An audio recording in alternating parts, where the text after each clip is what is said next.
William Shakespeare. Shakespeare! Shakespeare. Shakespeare. Shakespeare! You have not experienced Shakespeare until you have read him in the original Klingon.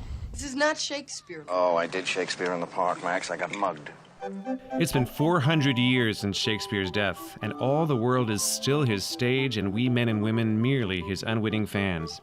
Every single day, whether we know it or not, we use words and phrases that Shakespeare added to the English dictionary. Knock, knock. Who's there? 8030, go ahead. Yeah, that's a wild goose chase over here at Nakatomi Plaza. I was originally designed for assassination missions. She was the oldest living Luther, and now she's dead as a doornail. Eyeball? Shakespeare, it turns out, isn't just a literary titan, he's a literary termite. Avenge me! Burrowing into all sorts of places you wouldn't expect. Chewbacca isn't just grieving the severed head of his buddy. It's actually a nod to Hamlet. Alas, poor Yorick. Alas, poor Yorick. That line and that skull have been cropping up ever since. There are more than 400 movies based on Shakespeare's plays, according to the Guinness Book of World Records, more than any other author in history. Romeo and Juliet alone has been staged for the screen over 50 times. Oh, Romeo, Romeo. Wherefore art thou, Romeo? Even if you don't think you know Shakespeare, you know that balcony. Romeo, oh Romeo. No. Of course, there's the most famous Shakespearean line of all. To be or not to be?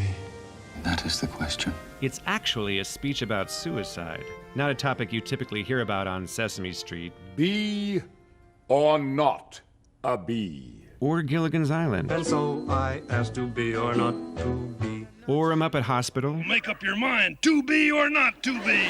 Or an alien space station. To be or not to be.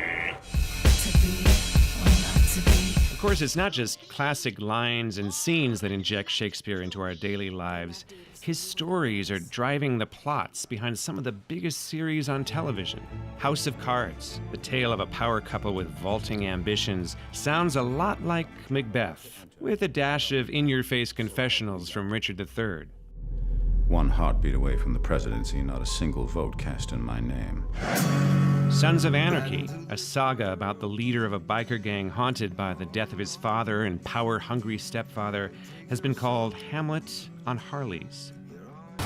In Empire, a record mogul has 3 children vying to inherit his hip-hop kingdom. And it can only be one of you. A situation that goes nearly as badly for him as it did for King Lear. Wherefore art thou, Romeo? And it's not just culture, it's commerce. Thou betrayest thy family's cell phone plan. Shakespeare may be 400 years gone, but he's in high demand on Madison Avenue.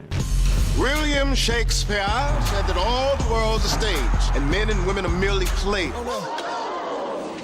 And one man in his time plays many parts. Many more parts than Shakespeare himself could have ever guessed. Hey, Shakespeare, would you write a TV sitcom for a Klondike bar? Methinks not. What you talking about, Willie?